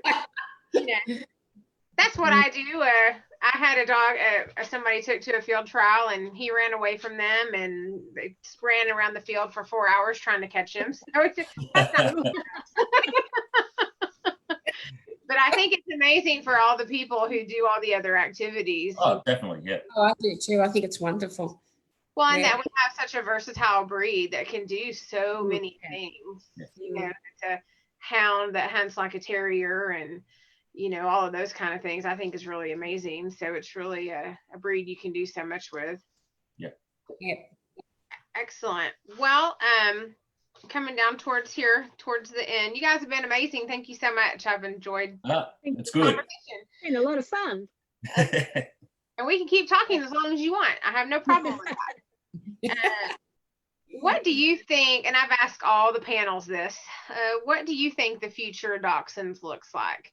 We kind of touched about this when we were talking in our practice the other night. So what do you guys think? What do you think the future of Dachshunds is?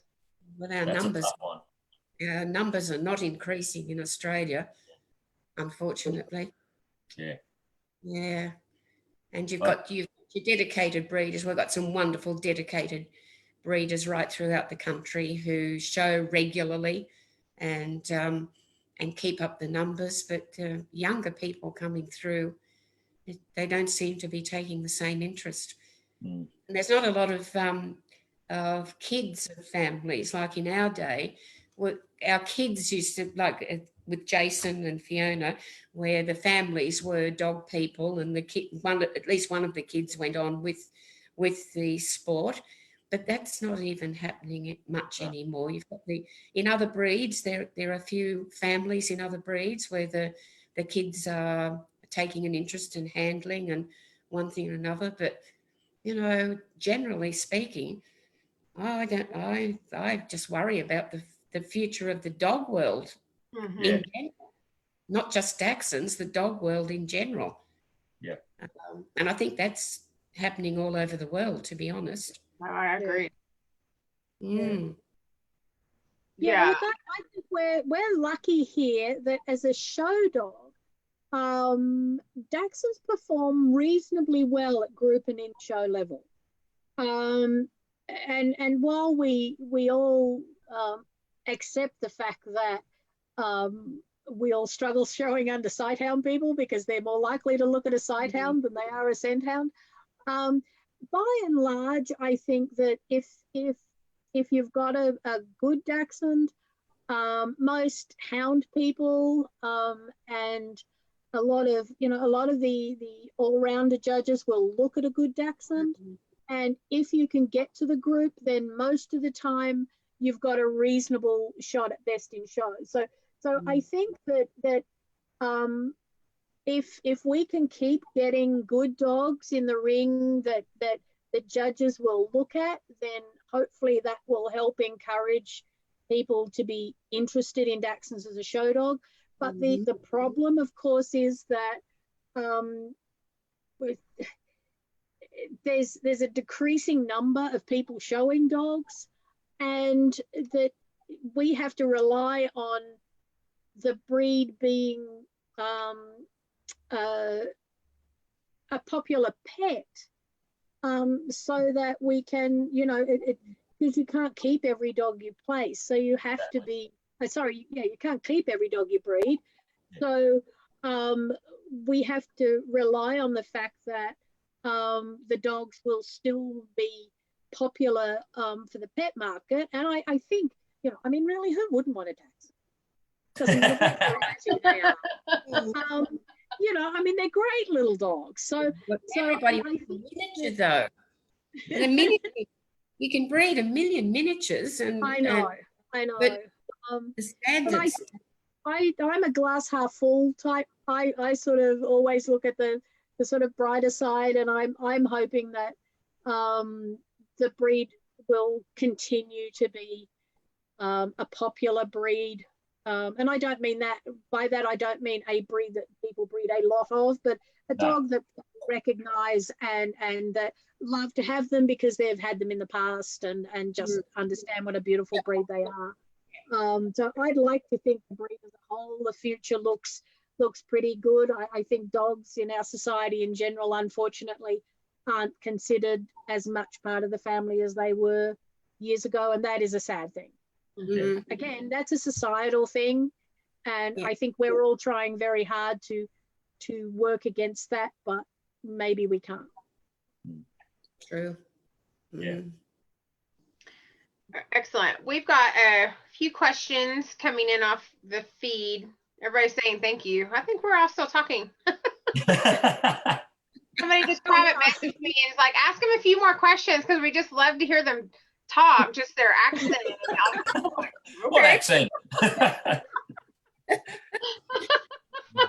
So funny. Sound like farmers.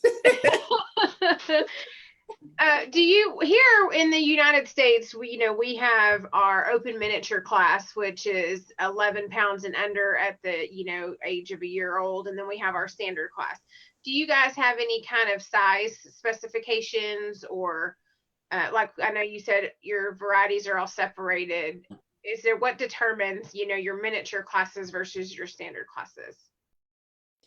Well, there is a size. Hey, give me 2 seconds and I can tell you the exact way. Trick question coming at you. Hang on, I've got it here. I was doing this. We're not limited to a size. Okay. We're limited to a size in the standard for miniatures, but we don't have a specific class for dogs up to such a weight, if you know what I mean. Okay. Right. Okay. According to the standard, whoops, where have we gone? Hold on. Oh, there we are. According to our standard, a mini is 9 to 12 kilos, which is 20 to 26 pounds. No, sorry, that's a standard. I was going to say that's a bloody big mini. Sorry, I haven't got my lines lined up. Yeah, That's a big a mini is 10 pounds to a maximum of 11. But you see, ours are absolutely classified. So you breed minis to minis, you breed standards to standards. Yes. So we don't get the range that you see. Like in Australia, very rarely do you see a mini that you don't instantly recognize as being a mini, regardless of the variety.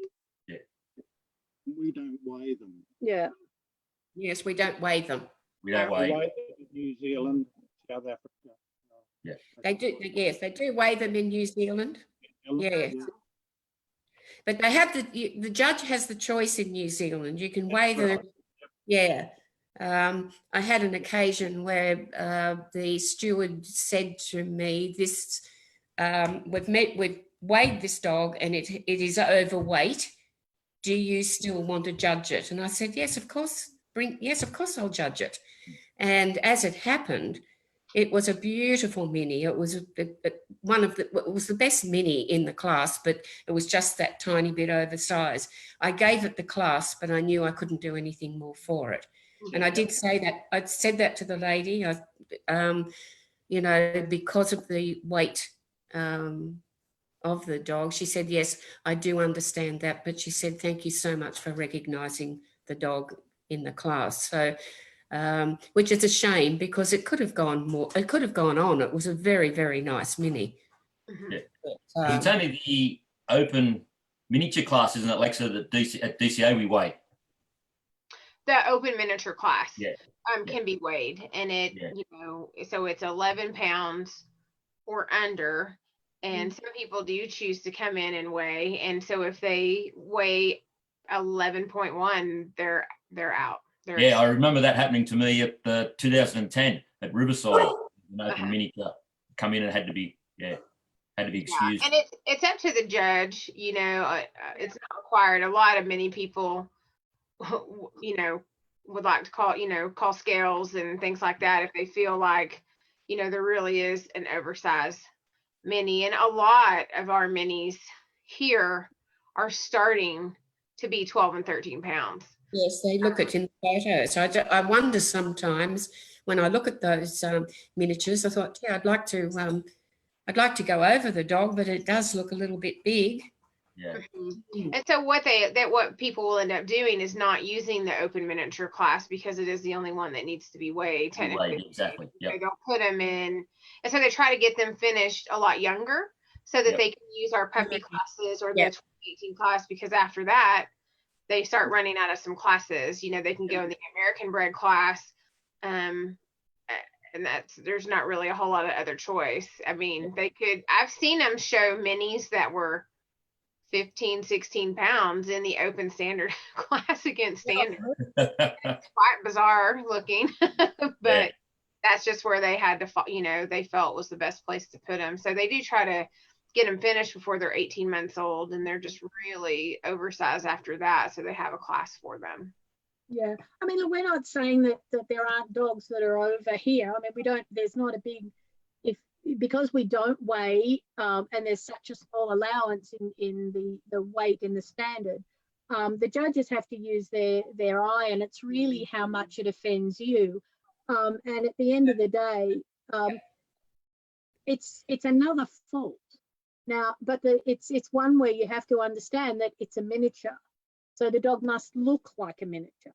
Yes. If it looks like a small standard, then it's, you know, it's up to the judge to make that call and say, look, I think this dog is not really particularly good miniature type, or miniature style. So I think that at the end of the day, it's the judge's call. But I think the fact that we do have the dogs classified as standards and miniatures keeps our breeders honest. Yes. And I don't mean that in a nasty way. I mean it in a general way. It keeps you breeding dogs that fit the size for, you know, they keep you honest as far as breeding to the size for that variety. Yep. And I think that's very important because, as you said, you have a situation where there's a lot of dogs that are blurring that line. And that's great because that's what you can do. I'm not being critical of it. That is what you can do. You can show dogs that are miniatures right through to standards and a variety of sizes because they're all in the same class together. But for us, you're either a miniature or you're a standard. Yep. Yeah. I've got a lot of comments coming in off the feed. I just want to address this really fast about the picture evaluations. And just to let everybody out there know that's watching, we decided as a collaborative group, once all the pictures came in, when we did our practice Zoom the other day, that we were not going to move forward with that because of time constraints.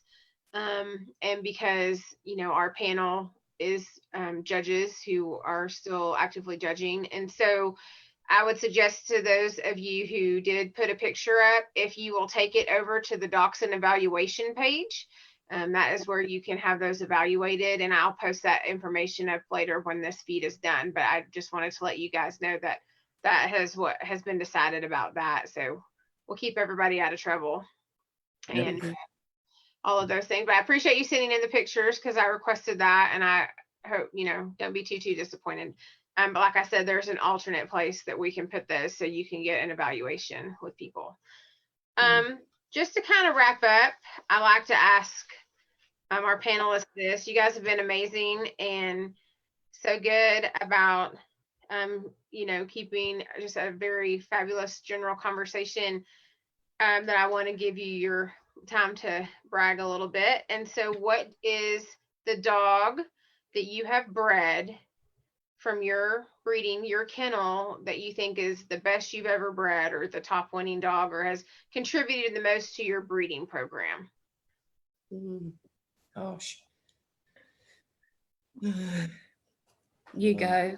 I love it. Me. Look, hey, this is not going to come as any surprise to anybody. But for me, it was so far, and I'm hoping to breed another one. But so far, I think the best dog that I've bred was my rugby Miss Bushranger, who hopefully some American people will know because he did a short stint with Maggie in California. But to me, he had everything that I want in a Dachshund. He had a lovely head, beautiful soft but conical shaped head, beautiful forequarter angulation, good fore chest, solid top line, good hindquarters.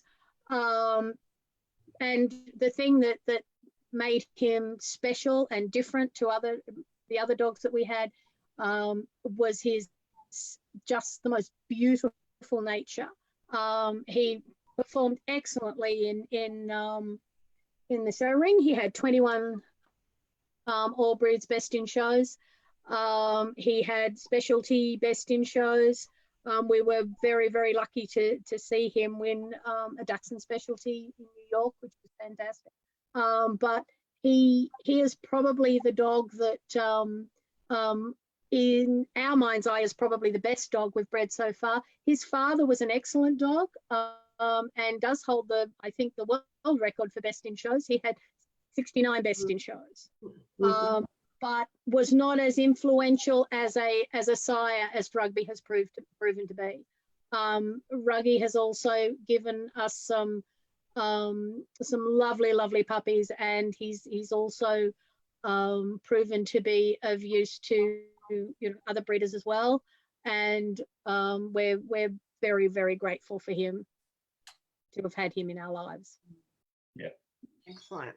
Thank you, Lyndall. Yeah. This is a really hard question, a tough one. Our best dog, I don't believe we have bred yet, because there's still things to improve. Fiona and I have had some great dogs in our time. We're the breeders of 9 Grand Champions and 5 Supremes.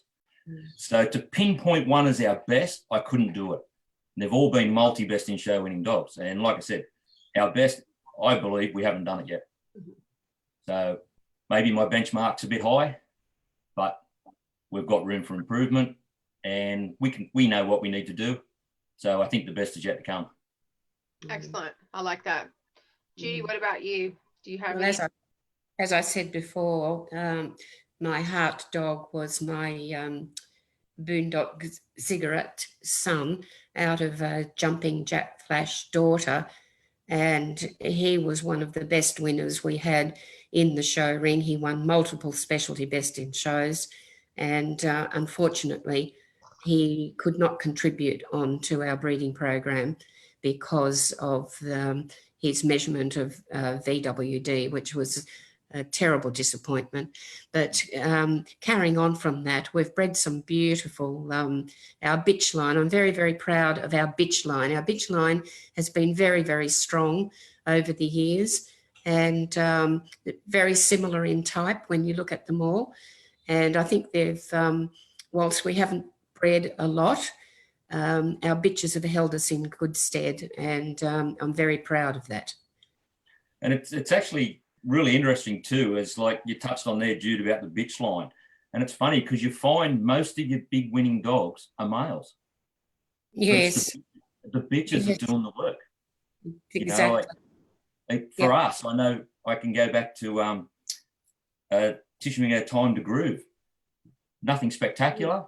Didn't do much in the show ring, but what we bred down from her and her daughter and so forth has produced everything. But Time to Groove's brother, won 2 best in shows. He produced 2 sons. But what we didn't get from that line down, we got on our bitches line. And you look out in the show ring, and the majority of your top winning dogs are males. Yes, and of course, we did have the opportunity to have the English champion in Australia for 18 months from Debbie Clark in England, Tecklehouse Masterpiece. What a dog. Oh my God, that dog was amazing. He won multiple all-breed best in shows, specialty best in shows in the short time he was here. And he wasn't used extensively outside of our own kennels because we were very careful with the combination of English and American bloodlines. We needed to have him put to the right bitches, which I think we did at the time. But what an incredible show dog he was, and I'm very proud of what we achieved with him as well. We continued on with our girls from him, which was great because he was really an outcross, and because our bitches were so strong that we were able to have nice bitches from him as well, which was great. But what a dog. Oh my God. He was a born show dog, beautiful show dog. He was very sound and had lots of coat, too much coat, heaps of coat. But he proved to be a fantastic show dog in the ring and was very much appreciated by, he won a lot of best in shows, and he was very much appreciated by other dog people outside of hounds as well when he'd go into the ring. And that was really, really nice to see a Dachshund do so well as he did. Yes. Absolutely. Yeah. It is nice when other people from different groups and breeds and everything appreciate the beautiful dachshund and they get on board with that, because we're overlooked so much. Well, I want to thank you guys so much for spending, I know it's your morning, our evening, with all of that. I know we've had several people watching on the live feed, which is great. As soon as I take it off the live, I'll wrap up with us, in private, and then this video will be posting in the group, which I know you guys are all members of. So if you have any inkling to go back and watch or listen, there for you, even though you had the conversation. So again, this has been wonderful. I've really, really enjoyed this with you and, learning all kinds of things. And I know we've gotten several compliments on the live feed of how much everyone has enjoyed this. So thank you so much for doing this for us. And it's been wonderful. So I really appreciate your time and your knowledge and expertise to share with all of us. Happy to be part of it. Thank you for organising it. It's been a lot of fun. Yes, Great. thank you. It's been great. Thank you. Well, I'll stop really fast. Tomorrow, for everyone that's still out there watching, we have our handler panel discussion. Yes, I'm looking forward to that. It'll Really be great. Yeah. And that will be tomorrow at 2 p.m. Central time for us here in the States. And so, and like I said, it'll, be put, once it's done, it'll be put in the group. So know that that's coming up. And then I'm trying to work on the one for next week. So I'm going to take us off and then we'll wrap up together. So give me just a second. Yes.